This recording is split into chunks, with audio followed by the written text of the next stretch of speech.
What's up, folks? Just checking in for Believe number 7. This is going to be a full day of eating, so you can see how I try to qualitatively hit my numbers. And for those who don't know, my numbers are basically trying to hit roughly between 25 to 2,600 calories. And I'd say on average, I'm probably closer to the 2,600 mark. And this is just what one of my more typical days looks like. Just so you guys know, I don't put everything on a food scale. I do use a lot of eyeball tracking and just a lot of my experience and knowledge. I went through 5 years of tracking macros and weighing everything from 2007 all the way till 2011, and then stepped away from that. And I've done various combinations of, basing it off my hunger and my scale weight changes to having a calorie intake range to hitting specific macros, etc., just depending upon where I'm at in my life, what my goals are, and then really trying to get better and better at auto-regulating, so I'm not just following numbers without actually incorporating the biofeedback and subjective experience, which I think can actually make you far better once you have that intuition and body awareness as a more advanced athlete. So anywho, this is what one of my more typical days looks like, and I'll give you context as I go through all of the food onto how the variations look and what decisions I make and why. So without further ado, let's see what I eat. So my day starts off with taking a walk with Barb. We go to a cafe, and I typically order something that is pretty typical. I get a black coffee. I throw some Splenda in there. I typically get a side of salmon, and then I'll order something like porridge. All in all, you can see from the portion sizes here, this is roughly a 600 to 800 calorie meal, depending upon how big the salmon is and what's in the porridge. Then for lunch, I make this at home almost every single day. The first thing I do is I put on the kettle because I typically cook up something called a Plantasy Protein Plus bag, which is just vegetable protein, lentils, and dehydrated vegetables that you just toss some boiling water in, you leave in for 5 minutes. It cooks up, and it makes this nice little protein blend that I just throw spices in. I used to do tuna pretty frequently, but I think my mercury levels got a little too high on my last blood test from having a can of tuna every day along with salmon.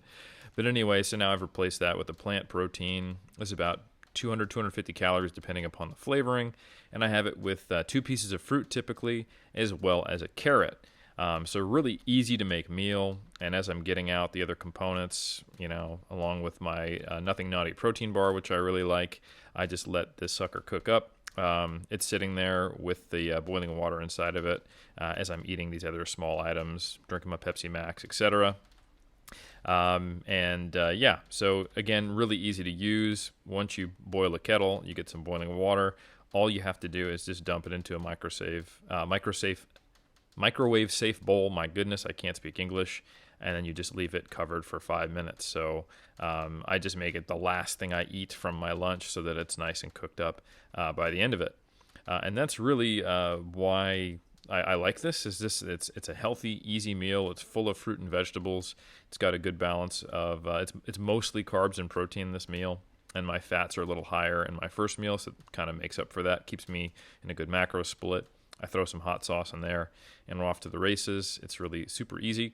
And while I'm eating my fruits, my vegetable, the carrot, and then my protein bar, this is just cooking up. So yeah, it's pretty straightforward. Lunch is very easy, and it's almost always the same. This is a lunch I can pack with me. I can take it to AUT if I'm out, and if not, I just try to have something that's roughly between 600 to 700 calories and between 40 and 50 grams of protein, and that's pretty similar here. And I try to get 2 to 3 servings of fruit and vegetables per day, and that's basically the way I operate on a day-to-day basis. So yeah, there is some variability in my breakfast, and there is some variability in my dinner, but my lunch is almost always the same meal, so it only varies by about 50 calories. So yeah, I don't always get porridge or oatmeal for the Americans and salmon for breakfast, but it's probably maybe 3 out of 5 times I do. The other times it's some modification on that, some type of smoked fish and potatoes or something like that. But anyway, each one of my meals sits between 600 to 800 calories, and this is what my typical lunch looks like. A couple hours after that, I train, and when I get done training, I just simply have a scoop of whey, Normally I get a pretty good good mixing whey. I think at the time I made this video, this was just a whey protein isolate, and I get about 25 grams of protein from it. And I also throw in, 5 grams of creatine. And because it's an isolated mix, it's super easy. But anyway, this is depending upon the whey protein powder, anywhere from 110 to 140 calories with the creatine. And I'm not very exciting in this way, and just throw it back with water. For dinner, I'm typically either making food at home or eating out. And the meal I'm showing you guys today is how I make my wraps. And these are also made with a plant-based protein. I like the corn chicken pieces. They grill up really nicely. They soak up sauces, and they have great macros on them. And I eat them with these low-calorie wraps. I eat half a bag of this, and it's about 22 grams of protein and just about 2 to 3 grams of fat and carbs.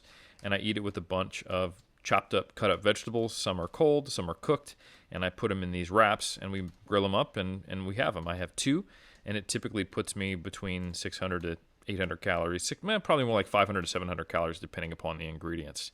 So yeah, I chop up some onions, I chop up some tomato, I chop up some bell pepper, and then I throw some spinach in there, and half of the ingredients I cook up.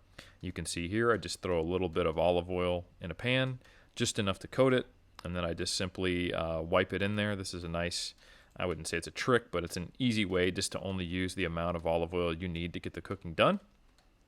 And then I grill up the hot veggies. I grill up the chicken pieces, and I throw a lot of spinach in there because it cooks down quite nicely. And then depending upon how many of us are eating, like if we have some friends over, typically it's just me and Barb, I'll cook it up. And I like to throw some fresh garlic in there, and I season it with Tamarillo vinaigrette or sometimes balsamic. And then I've got some of these Cully's Kitchen boosters for flavor. They're just calorie-free sweeteners. There's an umami booster and a garlic butter. And then I also throw in salt and pepper, and it's a really good flavor mix. And I use these same sweeteners spices for the corn pieces as well.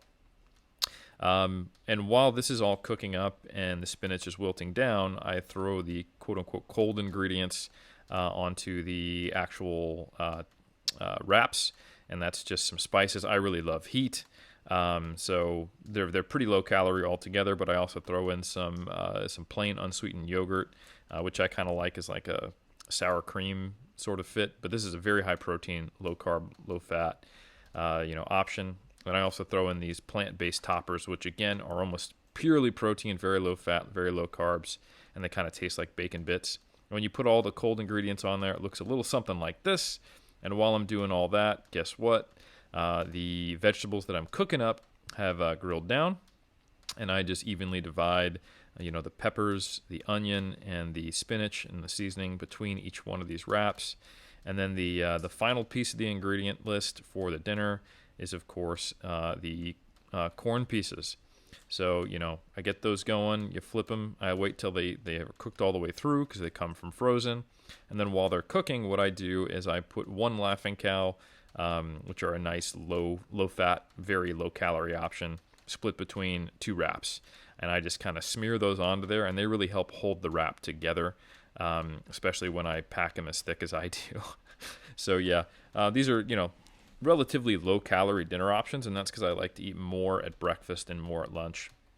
But, of course, if I know that I'm going to be eating out that evening and I'm going to be having, say, dinner out, which we do maybe 2 or 3 times per week, so we cook at home probably 4 to 5 times a week, and we eat out 2 to 3 times a week, then I can just adjust, A, the choice I make at dinner, and then B, how much I eat at breakfast and how much I eat at lunch. And the times when I unexpectedly eat out, then I will just, change the next day. And the final thing I do before I go to bed is I just have one of these delicious baked apple skewers. I eat the whole container. They're 300 calories, about 50 grams of protein. And when you add all that up, I've got a 700 to 800 calorie breakfast with about 35 grams of protein, at least what I showed you today. Lunch, almost always the same, between 600 to 700 calories, typically closer to 600, about 50 grams of protein. I'm typically training sometime between 2 to 4 p.m., And then afterwards, I will have, a scoop of whey protein with creatine. And then dinner is typically between 7 and 8 p.m. And depending upon if we make it at home or if we eat out, it's between 600 to 900 calories and 30 to 60 grams of protein. And then here's all the ingredients that you saw that I made those wraps with. Farrah's low-carb wraps, not because I eat low-carb, just because they're the lowest calories. Laughing Cow, plant-based toppers, half a bag of those corn chicken pieces, a little bit of yogurt, hot sauces. I remove the oil, so it's just the chili flakes in that, some vinaigrette or balsamic, olive oil, and then a bunch of vegetables. And in total, that's about, the one you saw today was 650 calories, those wraps, and 40 grams of protein. And then finally, skyr before bed, which puts me, right around 2,600 calories. So hope that was informative, and I'll see you next time.